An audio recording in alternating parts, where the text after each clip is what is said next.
محترم ناظرین السلام علیکم۔ میں محلے کی کریانہ دکان سے تھوڑا بہت راشن مانگ کر لائی تھی کیونکہ میرا شوہر مر چکا تھا اور گھر میں کھانے کے لالے پڑ گئے تھے۔ چھوٹے چھوٹے بچے تھے، ان کو اب بھوکا تو نہیں رکھ سکتی تھی نا، بس گھر کی چیزیں بیچ چکی تھی، لیکن روز روز تو ایسے کوئی مدد نہیں کرتا تھا۔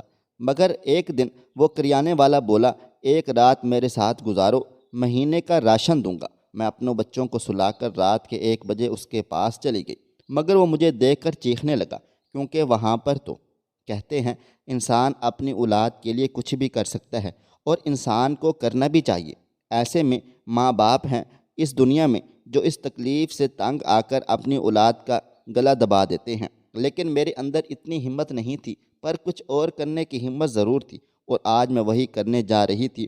میرا ایک ایک قدم مجھے ایک ایک من کا لگ رہا تھا، پر آج جو میں کرنے جا رہی تھی وہ ایک گناہ تھا، لیکن مجھے وہ سارے پل یاد آ رہے تھے جو میں نے اپنے شوہر کے ساتھ گزارے تھے، وہ جو خوبصورت لمحے ہم لوگوں نے ایک دوسرے کے ساتھ گزارے تھے۔ آج مجھے چیخ چیخ کر بلا رہے تھے، روک رہے تھے، کہہ رہے تھے کہ بے شک وہ اس دنیا میں نہیں ہے، لیکن اس کے ساتھ اتنی بڑی بے وفائی نہ کرو۔ میں آگے چلی جا رہی تھی، میں سرخ کپڑوں میں بے حد حسین و جمیل لگ رہی تھی، میں خوبصورت لگ رہی تھی، قیامت لگ رہی تھی۔ شاید اتنی خوبصورت میں ساری زندگی میں کبھی بھی نہیں لگی تھی، اپنے شوہر کے لیے بھی نہیں، لیکن اس خوبصورتی کا کیا فائدہ؟ میں جو قیامت لگ رہی تھی، آج یہ قیامت مجھ پہ خود ہی ٹوٹنے والی تھی۔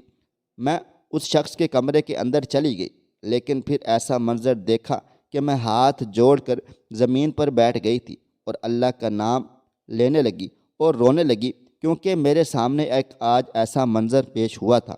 آج میرے شوہر کو اس دنیا سے گئے ہوئے 2 ہفتے ہو گئے تھے۔ ہاتھ میں کچھ پیسے تھے جو اب ختم ہو چکے تھے۔ اب وہ زمانہ نہیں تھا کہ تھوڑے پیسے سے ہی گزارا ہو جاتا، روز کے لیے اتنے پیسے چاہیے ہوتے تھے کہ جتنے بنتے نہیں تھے۔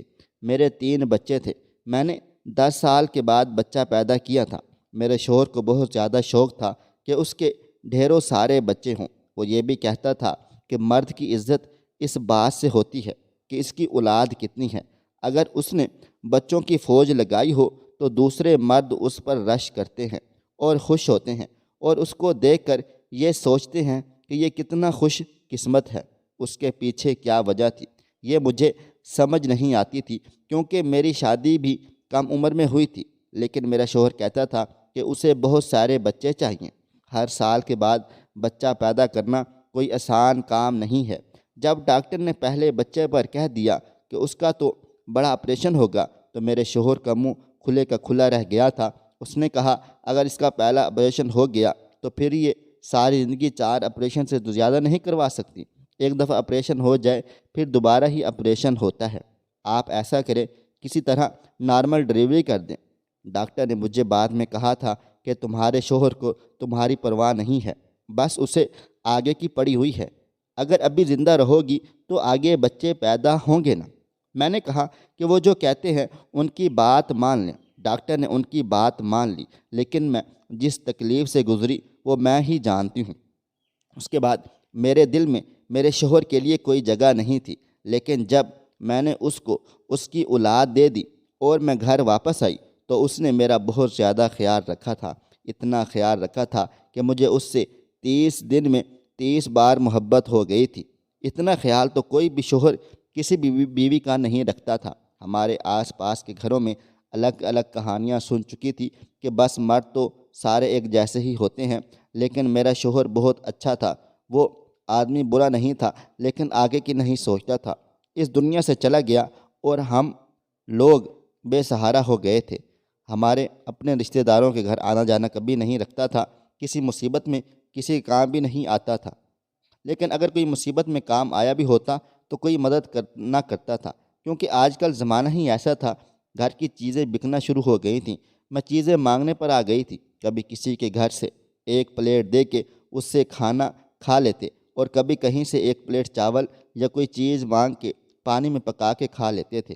لیکن یہ سلسلہ کب تک چلتا؟ میں بچوں کو چھوڑ کے کہیں جا بھی نہیں سکتی تھی، کوئی کام نہیں کر سکتی تھی۔ مجھے آتا ہی کیا تھا؟ ماں باپ نے پڑھایا لکھایا ہی نہیں، بس جیسے ہی عمر ہوئی شادی کروا دی۔ ماں باپ اس دنیا میں بھی نہیں تھے، کیونکہ میں اپنی بہنوں میں سے سب سے چھوٹی تھی۔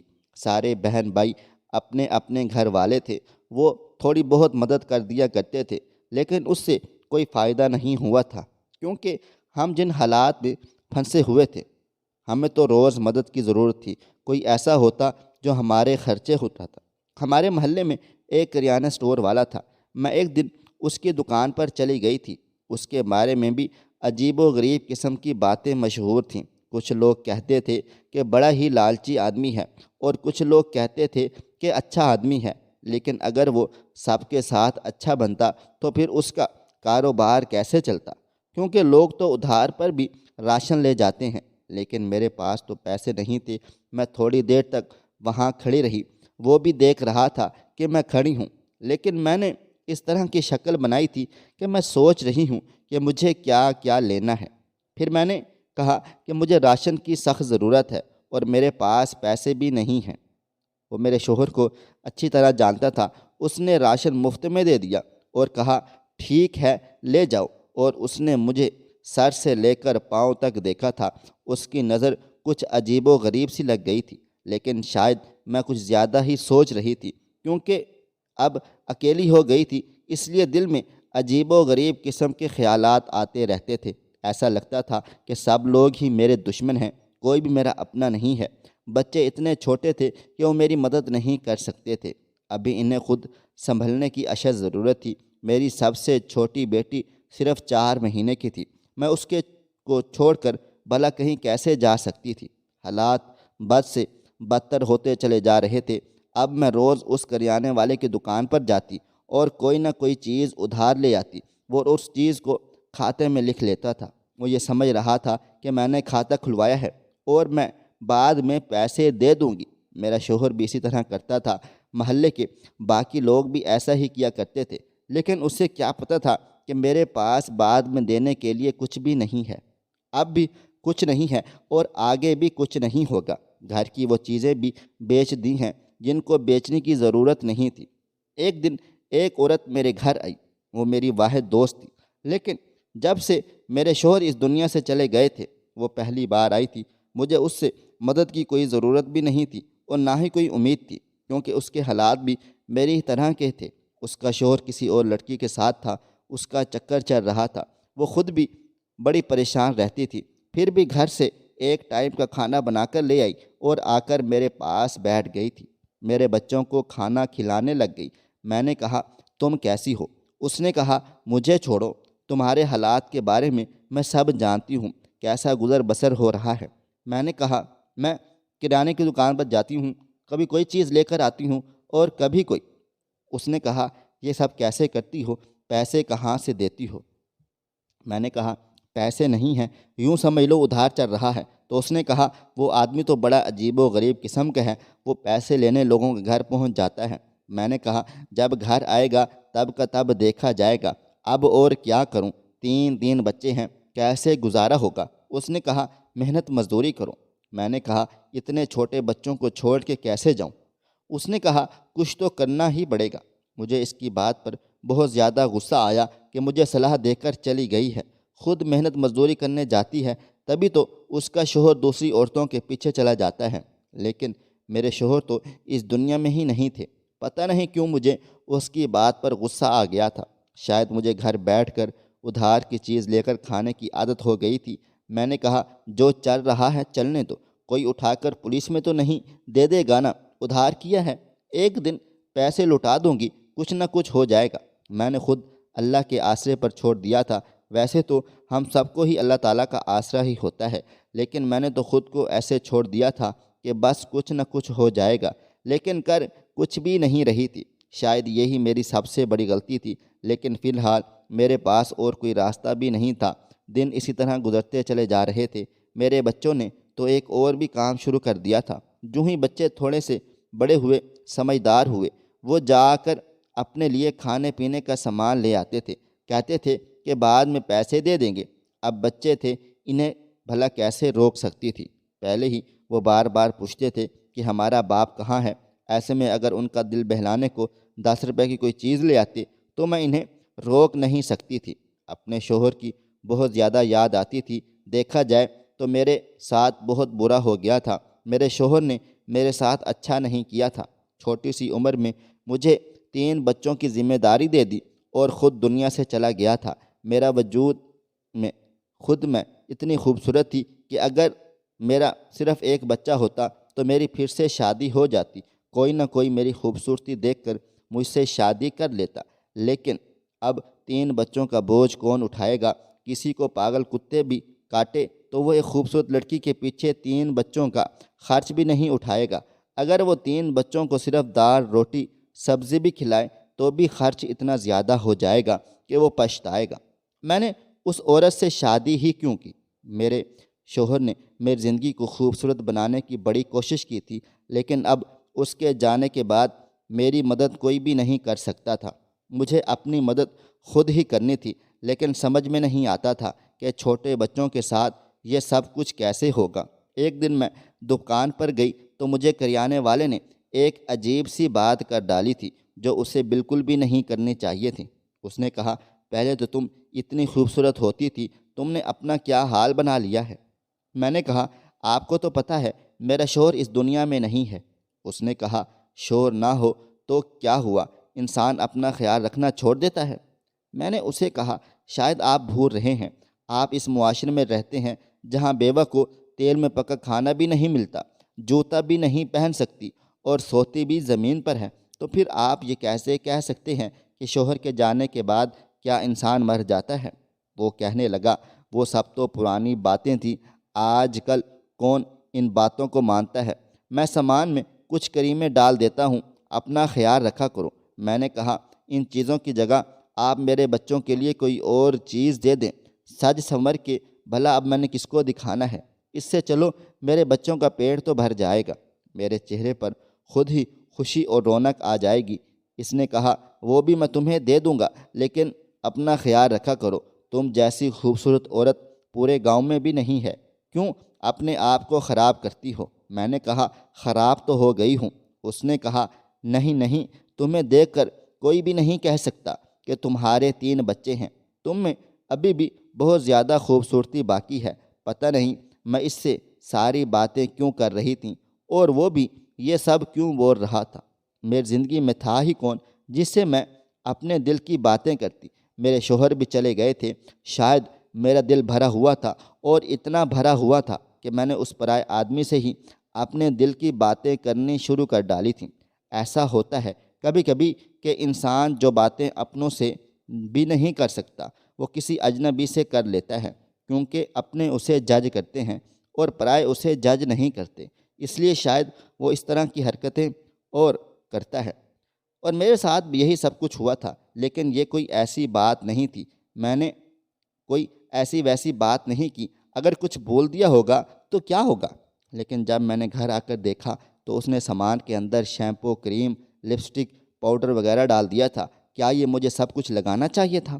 اور پھر ہمارے گاؤں کے لوگ تو ابھی بھی باتیں کرتے تھے، ابھی کون سے میرے شوہر کو اس دنیا سے گئے ہوئے بہت زیادہ مہینے ہو گئے تھے۔ اگر میں یہ سب کچھ لگا لیتی تو لوگ ضرور میری پیٹھ پیچھے باتیں کرتے، اور میں ایسا ہرگز بھی نہیں چاہتی تھی، اس لیے میں نے کچھ بھی نہ لگایا، سوچا کہ واپس کر دوں گی، لیکن پھر ایک طرف رکھ دیا۔ اگلے دن میں پھر سے دکان پر گئی تو کریانے والے نے مجھے غور سے دیکھا اور کہا، یہ کیا، میری دی ہوئی چیزوں میں سے کچھ بھی نہیں لگایا؟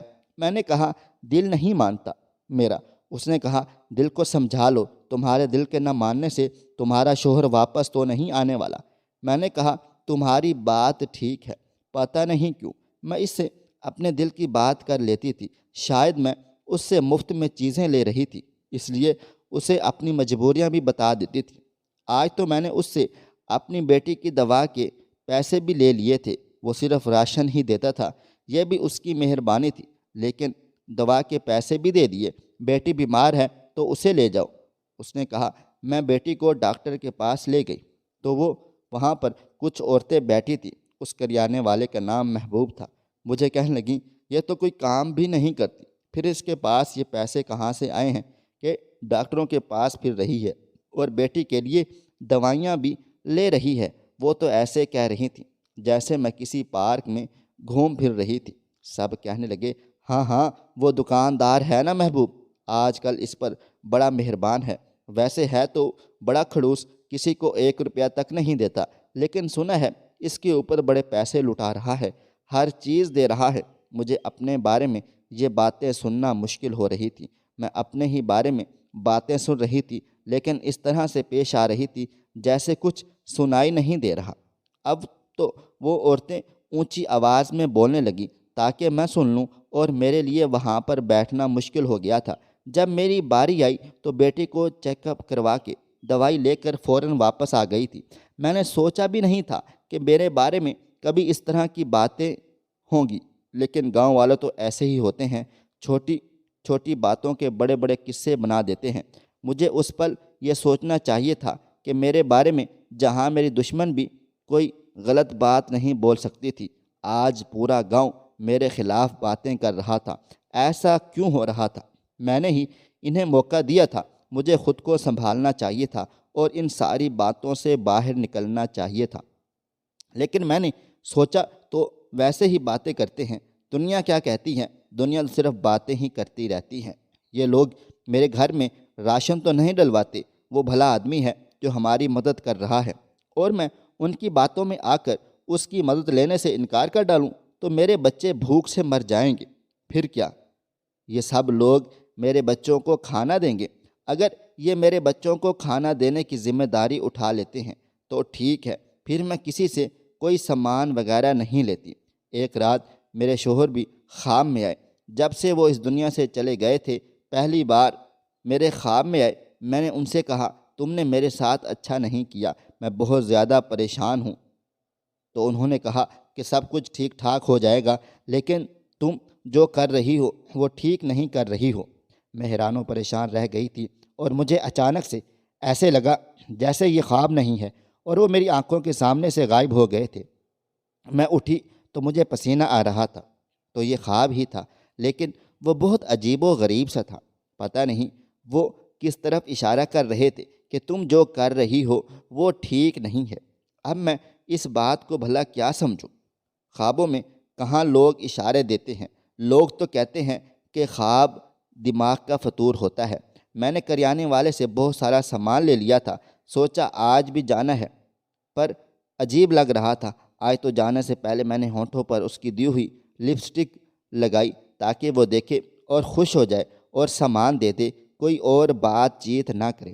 اس کا سارا دھیان اس بات پر چلا جائے کہ میں نے اس کا دیا ہوا سامان استعمال کر لیا ہے، تو پھر وہ پیسے کے بارے میں کوئی بات نہیں کرے گا۔ میں یہ سب اس لیے کر رہی تھی تاکہ مجھے سامان مل جائے، پر مجھے کیا پتہ تھا کہ میرے ساتھ کیا ہونے والا تھا۔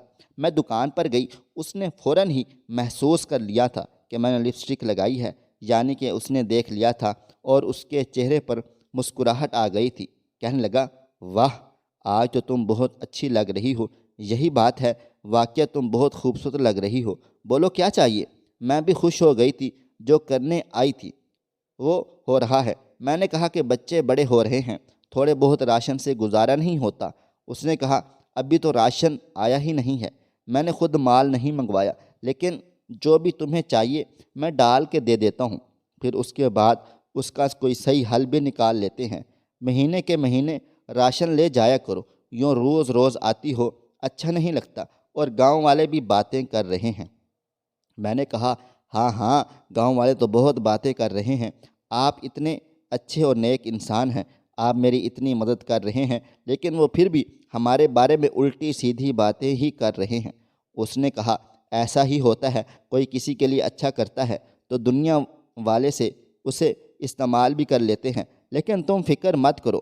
میں بھی حیران ہوتی تھی کہ یہ انسان اتنا اچھا تھا کہ مجھے مفت میں راشن وغیرہ دے دیا رہا تھا، لیکن پھر لوگ اس کے بارے میں برا بھلا کیوں کہتے تھے؟ یہ کیوں کہتے تھے یہ کسی کو 1 روپیہ تک نہیں دیتا، بنا مطلب کبھی کسی کا فائدہ نہیں کرتا، لیکن اب تک ایسا تو مجھے محسوس نہیں ہوا تھا۔ خیر میرا کام ہو گیا اور میں نے واپس اپنے گھر کی راہ لی۔ مجھے سامان کی اشد ضرورت تھی اور مجھے کوئی اور طریقہ سمجھ میں نہیں آ رہا تھا، کیونکہ میں نے اس سے اتنا سارا سامان لے لیا تھا۔ اب قیمت ہزاروں میں چلی گئی تھی، لیکن میں جب گھر آئی تو میرے بچے بہت زیادہ خوش ہو گئے تھے۔ انہوں نے دیکھا کہ ماں اتنی چیزیں لے کر آئی ہے، اور میری آنکھوں میں آنسو آ گئے تھے۔ رات کو بیٹھ کر روتی رہتی تھی۔ میں نے کہا، اے میرے خدا، مجھے معاف کر دے۔ میں نے کیا کیا؟ میں نے اپنی خوبصورتی کا استعمال کیا، لیکن میں کیا کرتی؟ دنیا کی کوئی بھی ماں بچوں کو بھوکا نہیں دیکھ سکتی، اور پھر میں کیا کرتی؟ میرے پاس اور تھا ہی کیا؟ گھر کا سامان بھی بیچ دیا تھا، کوئی بھی مدد کرنے کو تیار نہیں تھا۔ لوگ صرف اور صرف تسلی دیتے تھے، اور تسلی سے اب گھر نہیں چلتا۔ اب ہمارے بارے میں باتیں بڑھتی ہی چلی جا رہی تھیں۔ میری دوست نے مجھ سے کہہ دیا، میں تو سمجھ رہی تھی کہ ایسا ویسا کچھ نہیں ہے، پر اب مجھے لگتا ہے کہ تو بھی بہک گئی ہے۔ میرا دل کیا کہ میں اسے تھپڑ مار ڈالوں۔ میں نے کہا، ایسی کوئی بات نہیں ہے، اور پھر تو میری دوست ہے، تو دوست ہو کر ایسی باتیں کیوں کر رہی ہے؟ اس نے کہا، اور کیا کروں؟ 2-4 جگہ بیٹھ کر میں نے تیری بات کی تو لوگوں نے مجھے بھی برا بھلا کہا۔ وہ آتی جاتی رہتی تھی، کبھی کبھی چکر لگا لیتی تھی، کوئی نہ کوئی چیز لے کر آتی تھی، لیکن ساتھ میں ایسی ایسی باتیں بھی کر جاتی تھی کہ میرا دل جل جاتا تھا۔ میں نے اسے کہہ دیا کہ میرے گھر آنے کی ضرورت نہیں ہے، جب مجھے تجھ سے ملنا ہوگا تو میں خود آ جاؤں گی۔ اس بات پر وہ چپ ہو گئی تھی، خاموش ہو گئی۔ اس نے کہا، ٹھیک ہے، ایک میں ہی تھی تیرے ساتھ، تو نے مجھے بھی سائڈ پر کر دیا ہے، اس کا مطلب ہے کہ تو ہی غلط ہے۔ میں نے کہا، اگر تجھے لگتا ہے کہ میں ہی غلط ہوں تو پھر تو یہاں پر آنا بند کر دے، سیدھی سی بات ہے۔ اس نے کہا تھا کہ کل آ جانا، مال آ جائے گا، پھر کوئی پکا انتظام کریں گے۔ جب میں گئی تو وہ پہلے سے ہی کافی سارا سامان نکال کے بیٹھا تھا۔ پورے مہینے کا آٹا، گھی، تیل، چینی، پتی، دال، چاول، سب کچھ پڑا تھا۔ مجھے لگا کہ شاید یہ مال آیا ہے، تو اس نے کہا، نہیں، یہ سب کچھ میں نے تمہارے لیے نکالا ہے۔ میں حیران و پریشان رہ گئی۔ میں نے کہا، یہ سب کچھ؟ اس نے کہا، ہاں، یہ پورے مہینے کا راشن ہے، اور اس کے ساتھ سبزیاں اور پھل، دہی، دودھ، سب کچھ لے کر دے دوں گا۔ میں تو حیران و پریشان رہ گئی تھی۔ میں نے کہا، آپ اتنا کچھ کریں گے میرے لیے؟ کہنے لگا، ہاں، اور کچھ پیسے بھی دوں گا، بچوں کے لیے کپڑے بھی لے لینا، بچے بڑے ہو رہے ہیں، کپڑوں کو بھی اشد ضرورت ہوگی، کچھ پیسے اپنے پاس بھی رکھ لینا، دوائیاں وغیرہ بھی تو چاہیے ہوتی ہیں۔ 3 بچے ہیں تمہارے، کبھی کوئی بیمار ہوتا ہی ہوگا، کبھی کوئی ہو جاتا ہوگا، کب مہینے کیسے گزارتے ہوں گے میں اچھی طرح جانتا ہوں، اور یہ نہ سمجھنا کہ بس ایک بار دے کر بھول جاؤں گا۔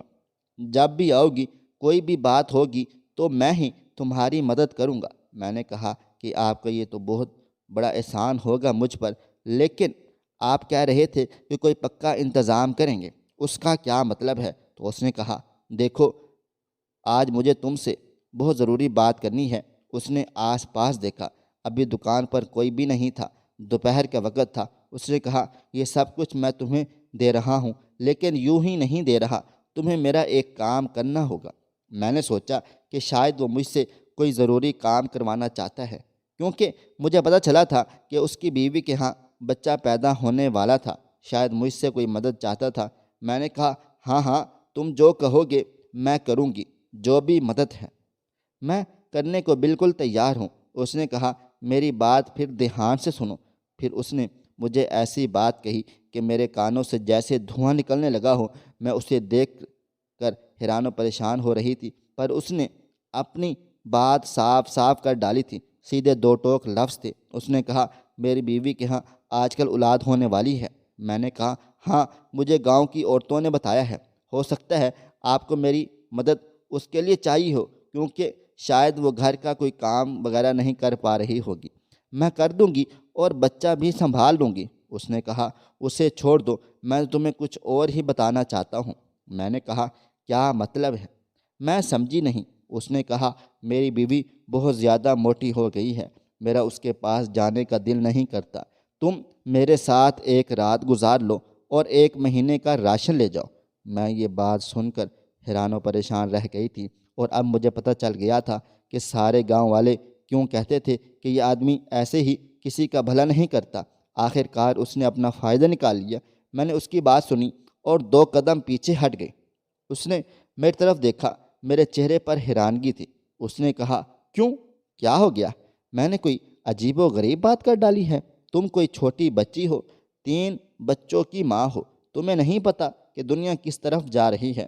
کچھ لوگ تو کچھ دو گے کا قانون چل رہا ہے، تو تم کیا میرے چاچا کی بیٹی ہو کہ میں تمہاری مدد کرتا رہوں؟ میں نے سر جھکا لیا۔ میں وہاں سے بھاگ جانا چاہتی تھی۔ اس نے کہا یہاں سے بھاگنے کی ضرورت نہیں ہے، جو میں نے کہا ہے اس کے بارے میں سوچنا، نہیں تو تمہارے اوپر پورے 40,000 روپے ادھار بنتے ہیں، وہ کل دے کر جانا۔ میں حیران و پریشان تھی کہ اس نے ایک ایک چیز کا حساب کتاب رکھا ہوا تھا۔ ہم کون سا پیٹ بھر کے کھانا کھاتے رہے تھے، بس روز تھوڑا تھوڑا آٹا اور دال ہی تو لے جاتی تھی، لیکن 2-4 مہینوں میں 40 تو بنتے ہی تھے۔ آج کل مہنگائی جو اتنی زیادہ ہو گئی تھی، اس نے کہا رات کو 1 بجے تمہارا انتظار کروں گا، اگر آنا ہوا تو آ جانا، نہیں تو پیسے دے کر جانا، اور اگر پیسے نہیں دیے تو پنچایت بلا لوں گا، سارے گاؤں والوں کے سامنے بلاؤں گا تمہیں، ان کو بھی پتہ چلے گا کہ تم مجھ سے کس لیے پیسے لے کر جاتی رہی ہو۔ تم نے یہاں پر کھاتا کھلوایا تھا، تمہارا شوہر بھی ایسا کرتا تھا، لیکن وہ پیسے دیتا تھا۔ اب تمہارا شوہر تو اس دنیا میں نہیں ہے، تو پیسے کون دے گا؟ اچانک اس کا لہجہ بدل گیا تھا، اس کی آواز بھی بدل گئی تھی۔ میں وہاں سے واپس آ گئی، آسمان کی طرف دیکھ رہی تھی کہ اب میرا کیا ہوگا، میری کوئی بھی مدد نہیں کرے گا، گاؤں والوں کے سامنے عزت بھی چلی جائے گی، اور جو روزی روٹی لگی ہوئی ہے وہ بھی ختم ہو جائے گی۔ کیا مجھے یہ سب کچھ کرنا چاہیے تھا؟ آج مجھے سمجھ آیا کہ لوگ کیوں اپنی اولاد کو جان سے مار ڈالتے ہیں، کیونکہ وہ انہیں بھوکا نہیں دیکھ سکتے۔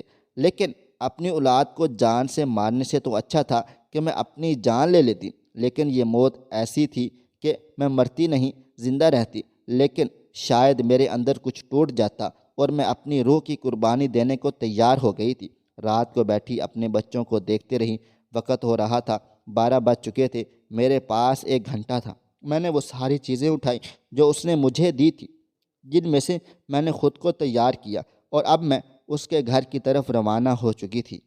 اگر مجھے اس وقت کوئی دیکھ لیتا تو منہ پر ہاتھ رکھ کے رہ جاتا کہ اس نے کیسے کپڑے پہن رکھے ہیں۔ فی الحال تو میں نے خود پر چادر ڈالی ہوئی تھی، میں اندھیرے میں چلتی چلی جا رہی تھی۔ میرے دل و دماغ میں میرے شوہر کے ساتھ گزارے ہوئے سارے پل گھوم پھر رہے تھے، میرے بچوں کی آوازیں۔ میرے بچے جب مجھ سے کھانا مانگتے تھے، میں نے ان بچوں کو بڑی محنت سے پالا پوسا تھا، اس لیے انہیں کبھی بھوکا تڑپتا ہوا نہیں دیکھ سکتی تھی۔ بس ٹھیک ہے، اور میں کیا کر سکتی تھی؟ ماں اور کیا کر سکتی ہے؟ بچوں اور خود میں سے بچوں کو ہی چنتی ہے۔ اب میں آسمان کی طرف بھی نہیں دیکھ رہی تھی، شاید اللہ سے بھی آنکھیں نہیں ملا پا رہی تھی، بس چلتی ہی چلی جا رہی تھی، اور میں وہاں پر پہنچ گئی تھی۔ اس نے مجھے جگہ بتا ڈالی تھی، یہ شاید اس کے گھر کی بیٹھک تھی۔ اس کی بیوی تو بیمار تھی، اسے تو پتہ بھی نہیں چلنا تھا کہ گھر میں کیا ہو رہا ہے۔ بیٹھک کا دروازہ بھی کھلا ہوا تھا، اس نے شاید کھڑکی سے مجھے آتے ہوئے دیکھ لیا تھا۔ دروازہ کھول دیا گیا۔ جیسے ہی میں نے دروازے کے اندر قدم رکھا، سامنے کا منظر دیکھ کر حیران و پریشان رہ گئی تھی۔ وہ تو ماحول بنا کر بیٹھا ہوا تھا، وہاں پر کھانا بھی پڑا تھا جس کی خوشبو پورے کمرے میں پھیل رہی تھی۔ اس کے علاوہ میرے لیے تحفے اور وہی راشن جو اس نے ایک بڑی سی بولی میں ڈال کر رکھا ہوا تھا، وہ بھی ایک طرف پڑا تھا۔ اتنا کچھ سوچ کر بیٹھا تھا یہ آدمی، مجھے تو اس کی شکل سے ہی نفرت ہو گئی تھی۔ مجھے لگا تھا کہ یہ میرا مددگار ہے، میری مدد کر رہا ہے، لیکن یہ تھی اس کی مدد۔ آج مجھے سمجھ آ گیا کہ دنیا میں کوئی کسی کے لیے کچھ نہیں کرتا۔ میں دروازے میں کھڑی تھی اور میرے قدم آگے نہیں بڑھ رہے تھے، لیکن مجھے آگے تو جانا ہی تھا۔ اگر باہر بھی کھڑی رہتی تو کوئی اور مجھے دیکھ لیتا، اور تب بھی بات بدنامی تک چلی ہی جاتی۔ خیر، میں نے دروازے سے اندر قدم رکھا ہی تھا کہ سامنے کا منظر دیکھ کر حیران و پریشان رہ گئی تھی۔ اس آدمی نے مجھے ایک نظر دیکھا، اس کے چہرے پر مسکراہٹ ابھری، اور اگلے ہی پل اس نے عجیب طریقے سے چیخنا چلانا شروع کر ڈالا تھا۔ اس کی چیخیں اتنی عجیب اور اونچی تھیں کہ میرے دل و دماغ میں لگنے لگیں۔ میں حیران ہو گئی کہ اسے کیا ہو گیا ہے۔ تھوڑی دیر کے بعد اس نے تڑپنا شروع کر دیا تھا۔ مجھے سمجھ نہیں آ رہا تھا کہ میں کیا کروں۔ شاید اس کی بیوی نے اس کی آواز سن لی تھی، وہ دوسرے دروازے سے کمرے میں آ رہی تھی۔ میں دوسرے طرف سے دیوار کے پیچھے چھپ گئی تھی۔ وہ بھی پریشان ہوگی اور مدد کے لیے آوازیں دینے لگیں۔ میں واپس اپنے گھر کی طرف بھاگ گئی تھی۔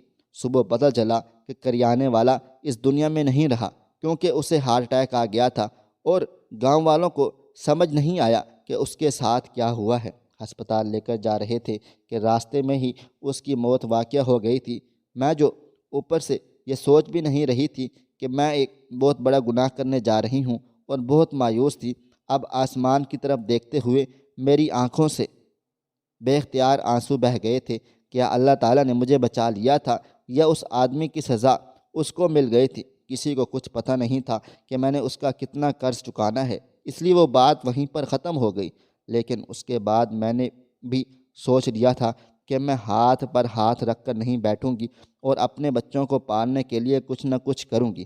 میں نے اپنی سہیلی سے اور اسے کہا کہ وہ میرے بچوں کو 3 گھنٹے اپنے گھر میں رکھ لیا کرے، اسے اس کام کے پیسے، مہینے کے کچھ پیسے دے دیا کروں گی، اور میں خود بھی مزدوری پر جانا شروع کر ڈالا تھا۔ دھیرے دھیرے مجھے محنت کی عادت پڑ گئی، پیسے کم ملتے تھے، گزارا اچھے سے نہیں ہوتا تھا، لیکن یہ پیسے اپنے تھے، کسی سے مانگے ہوئے نہیں تھے، ان میں کسی کا ڈر نہیں تھا، اور سچ کہوں تو ان پیسوں میں بہت زیادہ برکت تھی۔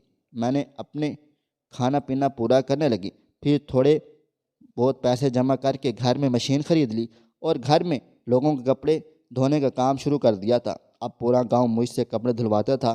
گاؤں میں اس طرح کی چیز کا پہلے رواج نہیں تھا، لیکن اب لوگوں کی سوچ بدل رہی تھی، اس لیے وہ مجھ سے کپڑے دھلواتے تھے۔ میں زیادہ پیسے نہیں لیتی تھی۔ پھر دھیرے دھیرے میں نے پیسے بھی بڑھانے شروع کر ڈالے تھے، کیونکہ اب لوگوں کی عادت ہو گئی تھی۔ اب میں پورے گاؤں کے کپڑے وغیرہ دھوتی ہوں۔ میں نے 2 اور عورتوں کو بھی اپنے ساتھ رکھ لیا ہے۔ اس بات کو تقریباً کوئی 4 سال ہو گئے ہیں۔ بچے بھی تھوڑے بڑے ہو گئے، اب وہ بھی میری مدد کرتے ہیں۔ میں نے اپنی زندگی کا بہت بڑا سبق سیکھا ہے۔ پتہ نہیں کس کی دعا تھی یا میری کوئی اچھائی جو میرے سامنے آئی، اور میری عزت اور جان دونوں بچ گئی تھی، لیکن اب میں اپنے پیروں پر کھڑی ہوں، اور مجھے اس بات کی بہت زیادہ خوشی ہے۔ میرے لیے یہ حادثہ ہونا بہت زیادہ ضروری تھا، کیونکہ میری ہڈیوں میں گناہ بیٹھتا ہی چلا جا رہا تھا۔ مجھے مانگ کے کھانے کی عادت پڑ گئی تھی، لیکن اللہ تعالیٰ نے مجھے اس حادثے سے گزارا تاکہ میں سمجھ سکوں کہ مجھے کیا کرنا ہے، اور واقعی میں نے سبق سیکھ لیا ہے۔